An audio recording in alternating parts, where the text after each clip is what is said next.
نحمده ونصلي على رسوله الكريم اما بعد فاعوذ بالله من الشيطان الرجيم بسم الله الرحمن الرحيم رب اشرح لي صدري ويسر لي امري واحلل عقدة من لساني يفقهوا قولي۔ نبی کی بیویوں سے اگر تمہیں کچھ مانگنا ہو تو پردے کے پیچھے سے مانگا کرو، پردے کے پیچھے سے۔ جی ہاں، مردوں کو یہ حکم دیا کہ سامنے سے نہیں، بغیر حجاب کے نہیں، حجاب کے پیچھے سے۔ کیوں حجاب؟ کیوں؟ اس آیت کو انڈر لائن کیجئے، یہ آیت حجاب کی ضرورت بتاتی ہے۔ یہ تمہارے اور ان کے دلوں کی پاکیزگی کے لیے زیادہ مناسب طریقہ ہے، یعنی اس سے دل پاکیزہ رہیں گے۔ حضرت انس کہتے ہیں کہ میں نبی صلی اللہ علیہ وسلم کا خادم تھا، بغیر اجازت آپ کے گھروں میں آتا جاتا تھا۔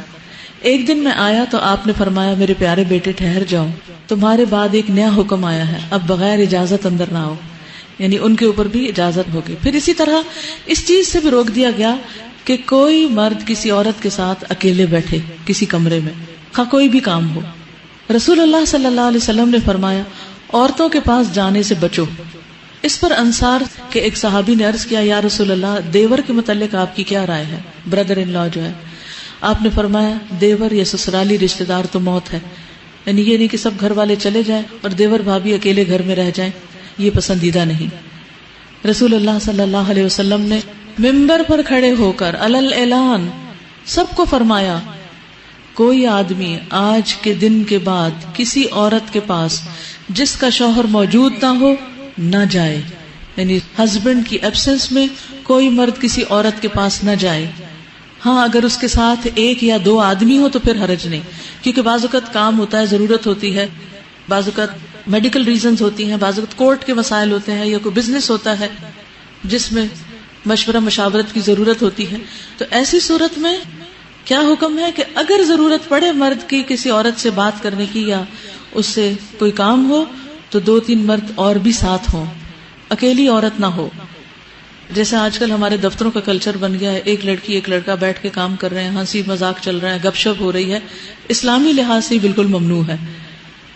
آپ نے فرمایا کہ شیطان انسان کے جسم میں خون کی طرح دوڑتا ہے، تو شیطان جہاں موجود ہو وہ مرد اور عورت کا دل پاک کہاں سے رہنے دیں گے؟ تو دلوں کی پاکیزگی بھی ضروری ہے۔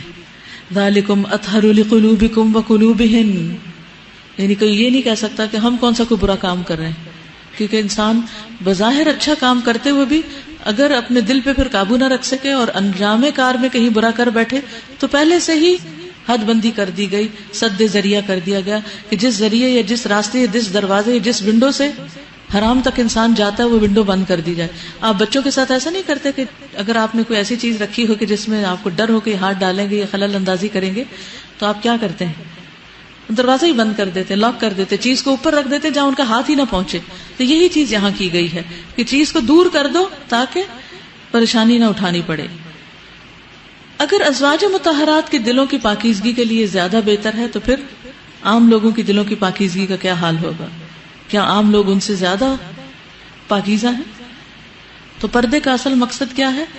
قلب و نظر کی طہارت اور عصمت و عزت کی حفاظت، کیونکہ عورت کی عزت و عصمت بہت قیمتی ہے، عورت بہت پریشیس ہے، وہ مردوں کے لیے کھلونا نہیں۔ میری بیٹیاں جب چھوٹی تھی اور ان کو میں نے حجاب کروانے کے لیے کہا تو میں نے ان کو ایک مثال دی کہ جیسے سویٹ چیز کے اوپر مکھیاں آتی ہیں تو اگر مکھی کو بیٹھنے دیا جائے تو کیا ہوگا؟ گندی ہو جائے گی، وہ چیز کھانے کے قابل نہیں رہے گی، بیکار ہو جائے گی۔ تو اسی طرح ایک عورت جو ہوتی ہے نا بہت سویٹ چیز ہوتی ہے، اور مردوں کی نگاہیں جو نا مکھیوں کی طرح ہیں، تو آپ نے اپنے اوپر نہیں بیٹھنے دینی، آپ نے اپنے آپ کو ان سے بچا کے رکھنا ہے۔ وہ صرف اتنی بات تھی، بات سمجھ میں آ گئی کہ ہاں واقعی ہم کیوں اپنے اوپر مردوں کو نگاہیں ڈالنے دیں۔ تو پردہ کرنا بھی آسان اور اس کا مقصد اور طہارت جو قلب و نظر کی اور ویسے بھی عزت و آبرو اور عصمت کی حفاظت وہ بھی اس میں موجود۔